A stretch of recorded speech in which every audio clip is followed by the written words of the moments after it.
श्री कृष्ण जन्माष्टमी की व्रत कथा। धर्म शास्त्रों के अनुसार श्री कृष्ण का जन्म भाद्रपद माह के कृष्ण पक्ष की अष्टमी को मथुरा में हुआ था। जन्माष्टमी के दिन महिलाएं अपने पुत्र व पति की लंबी आयु के लिए व्रत भी करती हैं। मान्यता है कि जन्माष्टमी का व्रत करने से संतान प्राप्ति का सुख भी मिलता है। मगर जन्माष्टमी का व्रत पूजा व कथा के बिना अधूरा है। मान्यता है कि कान्हा की जन्म कथा सुनने मात्र से ही सभी पाप नष्ट हो जाते हैं और शांति, धन, ऐश्वर्य मिलता है। यदि आप व्रत रखने में अक्षम हैं, तो कथा तो अवश्य सुने। तो चलिए सुनते हैं जन्माष्टमी की कथा। जन्माष्टमी की व्रत कथा। स्कंद पुराण के अनुसार द्वापर युग में मथुरा में उग्रसेन नाम के एक प्रतापी राजा थे, जो बहुत ही सीधे साधे थे। उनके भोलेपन का फायदा उठाकर उनके पुत्र कंस ने ही उनको बलपूर्वक सिंहासन से उतारकर बंदी बनाकर जेल में डाल दिया और स्वयं को राजा घोषित कर दिया। कंस की एक चचेरी बहन थी जिसका नाम देवकी था।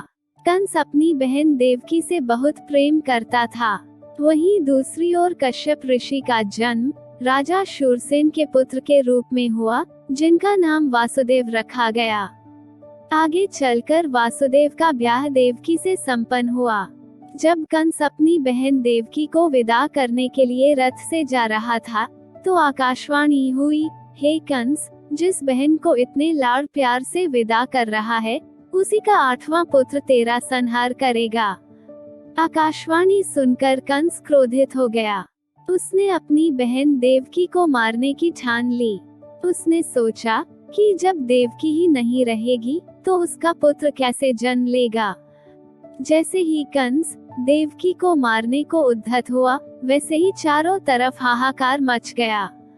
वासुदेव युद्ध नहीं चाहते थे, इसलिए उन्होंने कंस को शांति से समझाया, देवकी को कोई हानि मत पहुंचाओ। तुम्हें देवकी की 8वीं संतान से भय है। मैं तुम्हें 8वीं संतान सौंप दूंगा। वासुदेव सत्यवादी थे।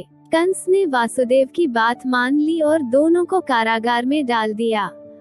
डरे हुए कंस ने देवकी की सभी संतानों को मारने का निश्चय कर लिया।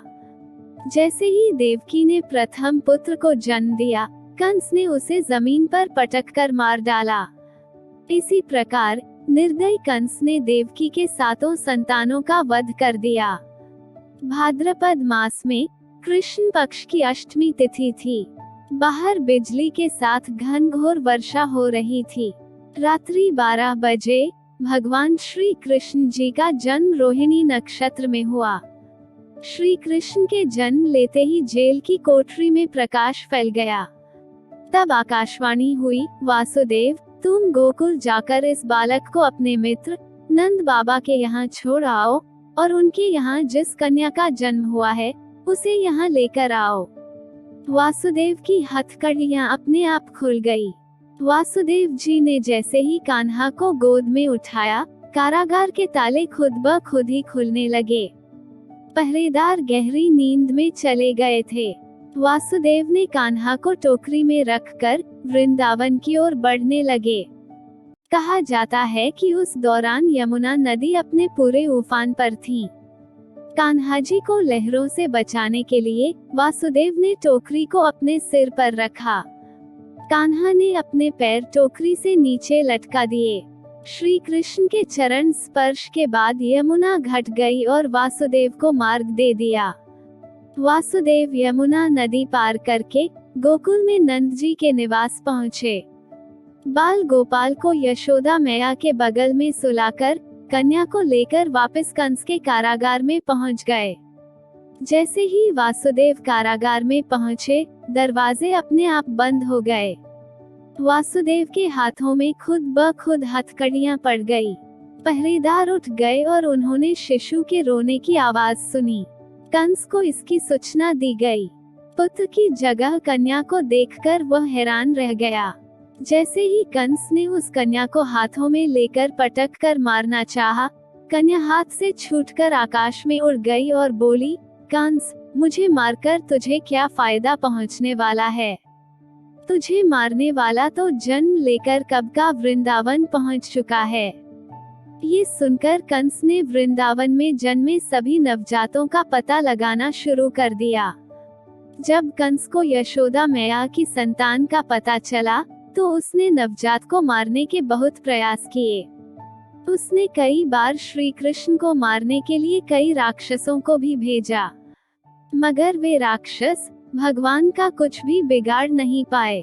तब कंस को इस बात का आभास हो गया कि देवकी और वासुदेव की 8वीं संतान नंद बाबा व यशोदा माता का पुत्र है। बड़े होने पर श्री कृष्ण ने अपने मामा कंस को मारकर अपने नाना उग्रसेन जी को राजगद्दी दिलाई।